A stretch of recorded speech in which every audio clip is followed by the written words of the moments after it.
Assalamualaikum. Waalaikumsalam. Alhamdulillah akhirnya bisa ketemu juga nih Kang. Iya, Gimana, sehat Kang? Alhamdulillah luar biasa. Gimana? Lagi sibuk apa nih Kang sekarang Kang? Lagi biasa kerjain Hejong sama beberapa proyek-proyek.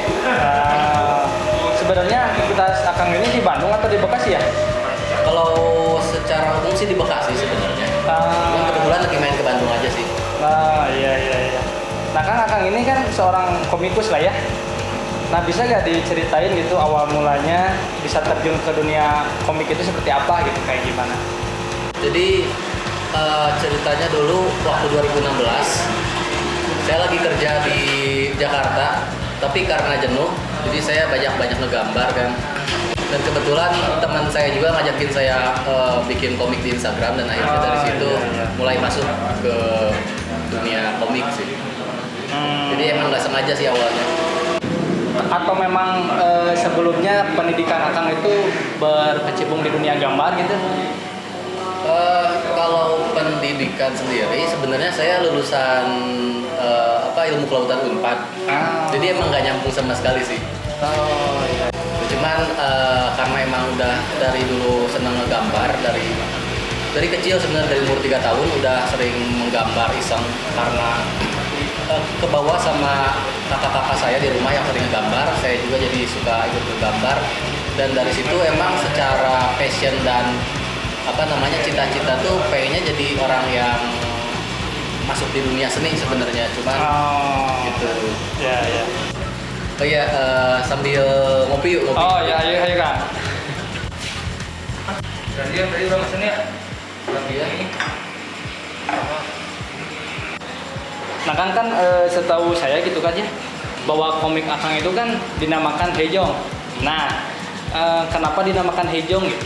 Latar belakangnya sebenarnya sangat sederhana. Jadi karakter utama di komik strip yang saya unggah itu namanya Jong. Namanya Jong. Cuman itu juga ada artinya lagi sebenarnya si Jong itu. Nah dari situ saya rubah yang tadinya nama akunnya itu komik outdoor yang isinya konten-konten tentang lingkungan. Saya ubah semua, rebranding, jadi namanya jadi dari komik outdoor jadi Hejong, supaya lebih menguatkan si IP itu sendiri sih. Iya. Nah, motivasi Akang gitu membuat series komik Hejong itu apa gitu? Kalau bicara dari awal dari awal sendiri, sebenarnya saya ngomik strip yang tadinya nggak sengaja itu akhirnya diniatkan. Sebenarnya emang arahnya untuk usaha sebenarnya, buat mata pencaharian. Gitu. Jadi emang diniatkan dari awal untuk komersial, dan konten-kontennya pun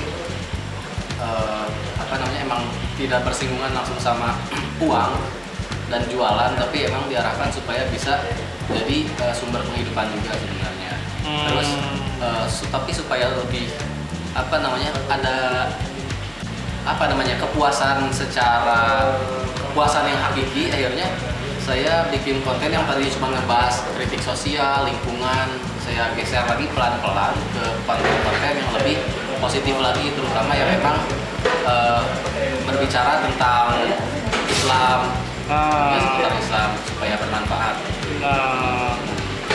Sebagai reminder buat diri juga ya Kang ya? Iya betul banget, itu yang paling utama malah. Nah, kalau boleh tahu juga Kang, gimana sih proses kreatif pembuatan Hejong gitu? Prosesnya itu gimana gitu? Proses kreatif? Ya. Kalau untuk proses peramuan mungkin yang meramu dari nolnya sampai kebentuk jadi sebuah komik yang bisa dibaca. Ya. Itu emang kebanyakan itu emang berangkat dari keresahan diri, sama melihat dari keresahan teman-teman dan lingkungan sekitar. Jadi melihat, biasalah kalau anak muda, kalau anak muda itu kan banyak bergerak di dalam batin kan ya. Kalau melihat pemerintahan,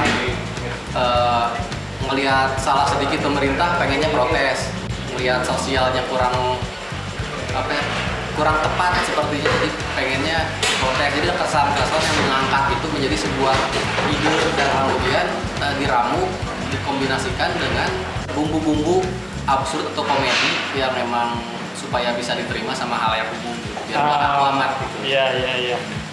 Nah kan si Hejong ini kan punya beberapa karakter nih kan. Nah bisa dideskripsikan nggak tiap karakternya itu seperti apa gitu? Untuk karakter, kalau karakter utama itu ada 3 karakter yang paling utama itu. Jong, Dindah, dan si Bob. Nah, oke. Bob itu pakai P ya, bukan pakai B. Pakai Iya. P. Jadi si Jong ini punya nama lengkap sebenarnya, namanya itu Jong Muhammad. Si Jong Muhammad ini adalah karakter yang punya latar belakang apa namanya sebagai anak cinta alam, anak gunung lah lebih tepatnya. Iya. Dengan karakter yang nggak begitu islami, cuman pengen belajar soleh dan dia saya buat lebih peka terhadap hikmah atau pelajaran dari lingkungan sekitar. Ya. Kalau si Dinda ini cewek yang biasalah kalau cewek itu mewakili kebaperan kan ya, baper dan kelemahan dan kelembutan. Jadi si Dinda ini tokoh pendukung supaya nggak cowok semua gitu, ada ceweknya supaya lebih bisa diterima sama halayak umum dan bisa lebih mewakili yang namanya anak muda. Nah, si Bob, si Bob ini dia anak gimbal dengan ras yang berbeda. Kalau si Jong sama si Dinda ini dia lebih karakter yang kuning langsat atau apa namanya ya, suku-suku daerah-daerah turunan Melayu lah ya. Atau dan kalau yang si Bob ini lebih ke turunan suku-suku dari Indonesia Timur sebenarnya, Indonesia Tengah dan Timur. Dia ini anak reggae dan anak pantai. Dan ini mewakili orang-orang yang sangat polos dengan tindak tanduknya. Iya. Kayak gitu. Jadi gitu 3 tokoh utamanya itu. Nah, karena Kang kan terjun di dunia komik ya. Nah, siapa sih kreator komik favorit Akang dan siapa karakter favoritnya? Kreator favorit. Kalau bicara tentang kreator komik atau kreator apapun ini maksudnya. Kreator komik. Kalau kreator komik, kalau sejujurnya saya sendiri bukan pecinta komik sebenarnya. Jadi rada nggak tahu malu juga bikin konten komik, tapi jarang baca komik. Tapi kalau secara umum, kalau dulu tuh senangnya tuh baca, kalau yang dari luar ya, Conan dan Doraemon. Dan kalau sekarang nggak lagi menyukai konten-konten luar, lebih sukanya konten-konten lokal kayak contohnya Bang Gaber, Tahilala, terus si Juki, dan masih banyak sebenarnya. Kalau tokoh-tokohnya sendiri, saya nggak begitu terlalu fokus mengidolakan atau memfavoritkan suatu tokoh sebenarnya. Kayak gitu. Ya anggap semuanya sama-sama keren. Oke. Nah dulu kan sempat ramai tuh Kang, ada di media luar yang katanya membuat karikatur Rasulullah. Nah menurut pendapat Akang itu kayak gimana? Karikatur Rasulullah. Iya. Pendapat saya sendiri sebenarnya hampir sama kayak pendapatnya Nabi Muhammad juga mungkin ya. Soalnya dulu kan ketika Nabi Muhammad dan para sahabat sudah berhasil masuk ke Mekah dan sudah bisa apa istilahnya menguasai Ka'bah, itu kan banyak lukisan atau gambar-gambar maupun patung yang dihancurkan semua, termasuk itu ada lukisan atau ilustrasinya Nabi Ibrahim, itu kan dihancurkan juga karena memang untuk tujuannya supaya tidak ada penyesatan ke depannya, kesesatan ke depannya. Jadi Nabi Muhammad juga ya sama, apalagi itu kan Nabi kita. Jadi saya sangat tidak setuju kalau dibuat ilustrasi atau apa karikatur ya. Karikatur itu ya nggak setuju karena emang cukuplah kita mengetahui gambarannya itu dari sifat, sikap dan perjuangannya aja cukup. Oke. Nah, sebutin dong 3 tokoh Islam yang menginspirasi Akang gitu. 3 tokoh Islam. Ya. Kalau 3 kita ambil yang paling mainstream aja lah ya. Kalau yang paling mainstream udah pasti kalau saya sukanya Umar bin Khattab. Oke. Terus Utsman bin Affan. Satu lagi, kayaknya 4 sih sebenarnya. Gak apa-apa kan? Ya, Khulafaur Rasyidin sebenarnya yang paling saya sukai. Abu Bakar, Umar, Utsman sama Ali. Cuman di sini yang paling saya favoritkan itu Umar. Dan Abu Bakar yang kedua. Yang ketiga Utsman, yang keempat Ali. Jadi kenapa saya suka Abu Bakar? Karena Abu Bakar itu orang yang paling tulus dan yang paling ikhlas dalam memurnikan ketaatan. Jadi ketika Nabi Muhammad menyerukan ABC, dia orang yang pertama-tama langsung siap sedia. Jadi nggak terlalu banyak alasan dan mengeluh. Itu yang paling saya suka, paling hanif lah.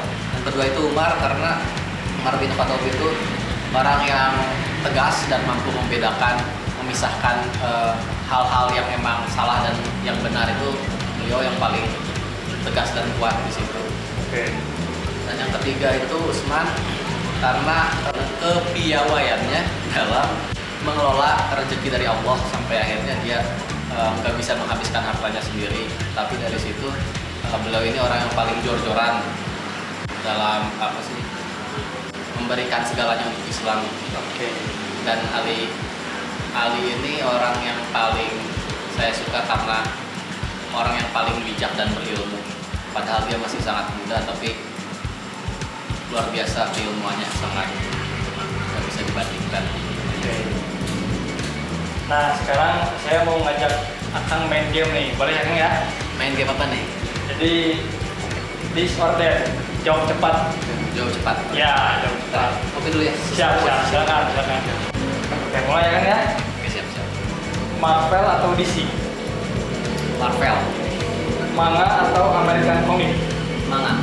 Naruto atau One Piece? One Piece. Jong atau Bob? Jong. Oke. Susah ya sebenarnya. Nah, sekarang saya pengen tahu nih makna bersyukur menurut Akang. Makna bersyukur. Ya. Kalau menurut saya bersyukur itu adalah pertama itu meyakini sepenuh hati bahwa itu adalah segala hal yang kita dapatkan, baik itu kita rasa tidak enak maupun sangat nikmat, itu adalah pemberian dari Allah yang tidak mungkin sia-sia. Yang kedua, setelah menerima berterima kasih dalam wujud memaksimalkan apa yang Allah telah berikan itu untuk kepentingan kepentingan yang hak atau kebenaran. Oke. Baik, jadi intinya sesederhana itu menurut saya. Nah, saya juga ada gak pesan-pesan buat yang lagi nonton, buat sobat syukur gitu? Kalau pesan dari saya terkhusus untuk anak-anak muda, apalagi yang masih pelajar, banyak hal yang disesali oleh orang dewasa ketika mereka mulai beralih jenjang dari remaja atau anak yang masih bebas bermain ke jenjang yang lebih berat lagi, itu setelah bekerja, menikah dan sebagainya. Hal-hal yang disesali itu adalah waktu, ketika masih banyak waktu luang dia tidak gunakan untuk hal-hal yang sangat produktif dan bisa menjadi bekal dia di masa depan. Yang kedua itu kebebasan finansial ya, kondisi di mana saat finansial tidak menjadi pikiran utama. Ketika masih belajar, anak muda itu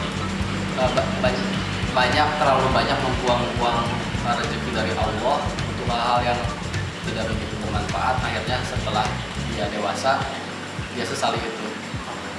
Sebenarnya dua itu, jadi keluangan harta dan waktu, juga umur yang paling sering disesali, dan itu harus dimanfaatkan oleh teman-teman sekalian dari sekarang. Oke. Kalau gitu jadi kalau kan atas interviewnya lah ya, wawancaranya. Siap. Semoga apa yang akan kerjakan bisa jadi jalan untuk mendapatkan ridho Allah, Pak. Amin ya rabbal alamin. Jazakallahu khairan.